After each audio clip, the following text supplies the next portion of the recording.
Bonjour à tous et à toutes. Je me nomme Jean-Claude Payen. Un drôle de nom d'ailleurs pour devenir chrétien, n'est-ce pas? Il est homonyme, qui a été employé de très nombreuses fois dans la Bible, je ne sais pas combien, mais sûrement un certain nombre. Je suis venu au monde le 21 mars 1955, dans la Meuse, 55. C'est un département qui est très peu connu. Département vert où il y a plus de croix blanches que d'habitants. Ça, c'est le résultat de la Première Guerre mondiale. J'ai été éduqué dans la religion catholique, fréquenté le patronage, le jeudi, à cette époque-là, été colonie de la paroisse. J'ai fait le catéchisme et j'ai été jusqu'à la grande communion pour mes 12 ans.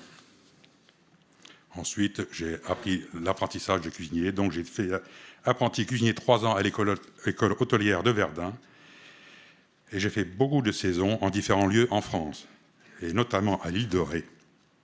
Là où j'ai rencontré Isabelle, ma femme. Nous sommes mariés le 1er avril, donc c'est pas un poisson, 1978, à Provins, Seine-et-Marne. Et le Seigneur nous a accordé 2 enfants.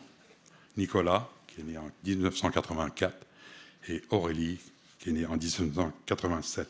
Et puis 2 petites filles, Océane et Léna. Nous sommes partis à 6 ans à Lyon, et puis 2 ans dans la Meuse, dans le commerce. J'ai été commerçant, donc 8 ans. Et enfin à Père-Jussy, dans une petite commune près d'Annemasse, pendant 25 ans. Et là, j'ai travaillé sur la Suisse, donc j'ai été frontalier pendant ces 25 ans aux UG, c'est les hôpitaux universitaires de Genève, comme cuisinier et après chef de cuisine. C'est à ce moment-là que j'ai commencé à fréquenter l'église évangélique de la Servette, à Genève, puis à Ville-Lagrand, où Isabelle était venue en Christ en 1995. Je l'ai accompagnée de temps en temps au culte, faire des réunions de famille à la maison, avec la famille Bouvier, qui se reconnaîtra, la famille Bosch, les fêtes de Pâques et de Pentecôte que je faisais aussi au Roc. Donc j'allais participer à la présentation des repas, à faire les repas. Et j'ai fait des camps de famille à Contamine-Montjoie, donc l'hiver, l'été aussi. Et j'ai fait la surprise surtout à ma femme quand elle a fait une semaine de réflexion à Eisenfluh en Suisse. Là, j'ai participé, parce qu'au départ, je ne veux pas y aller, et en fin de compte, j'y suis allé. Et c'est là que j'ai commencé à rencontrer Christ.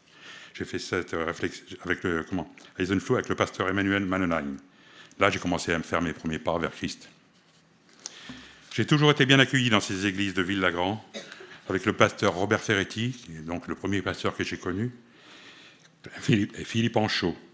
Nous sommes toujours en contact d'ailleurs avec ces gens de Haute-Savoie.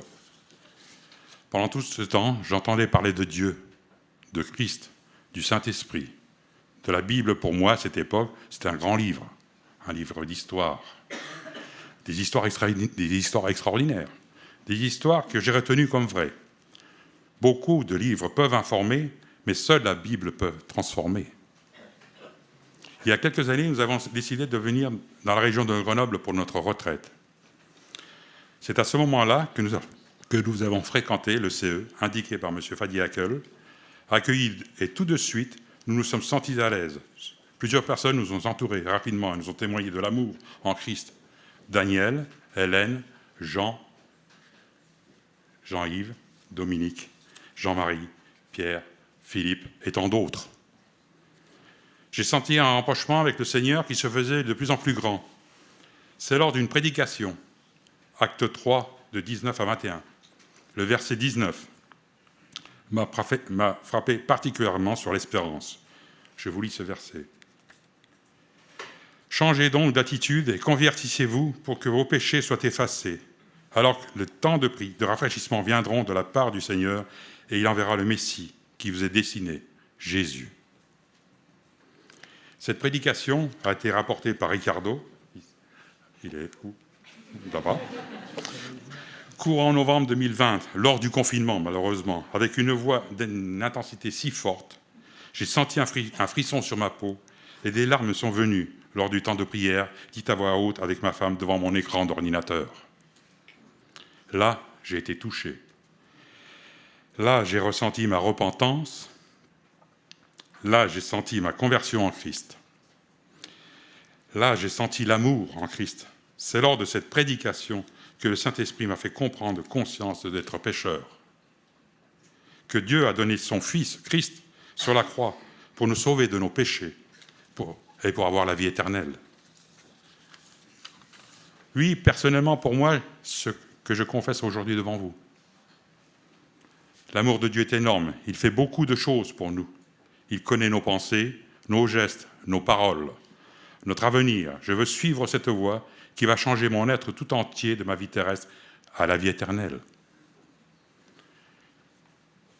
Je pense qu'il est intervenu un moment précieux de ma vie, sans le savoir d'ailleurs, lors de ma maladie. Il y a 14 ans, j'ai eu un cancer de la prostate. Dieu a permis que je reste en vie, que le chirurgien a très bien fait son travail, surtout. Et par la confiance des prières de ma femme, Dieu nous a rapprochés malgré les difficultés et des épreuves. Après avoir parcouru de nombreux passages du grand livre de la Bible, la parole de Dieu, Jean et Marie m'ont accompagné pour le fondement de la foi et m'ont enseigné pendant plusieurs mois, malgré le Covid, sur la découverte de Dieu pour moi. Je les porte dans mon cœur, car ces personnes m'ont fait découvrir l'amour en Christ, et la grâce surtout, qui m'est accordée par Dieu. À la suite de tous ces événements, de notre fréquentation à l'ECE, j'ai senti besoin d'aller plus loin, dans la connaissance de la parole, la Bible, ma relation avec Dieu, donc au baptême.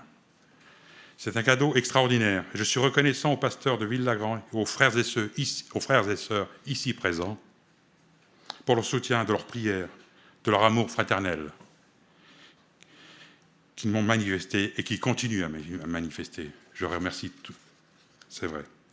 Nous sommes une communauté très diversifiée, avec un amour fraternel. C'est une grâce surtout et un encouragement pour ma foi. Je remercie aussi les personnes qui ne sont pas présentes, malheureusement qui n'ont pas pu venir. Je remets surtout ma mère qui est handicapée, qui est paralysée, qui se trouve dans un lit d'hôpital, dans un EHPAD. Malheureusement, vous savez qu'on parle des EHPAD actuellement, c'est pas extraordinaire et c'est pas loin de la vérité. Donc je la remets à Dieu et je la remercie. Et je dis merci à tous.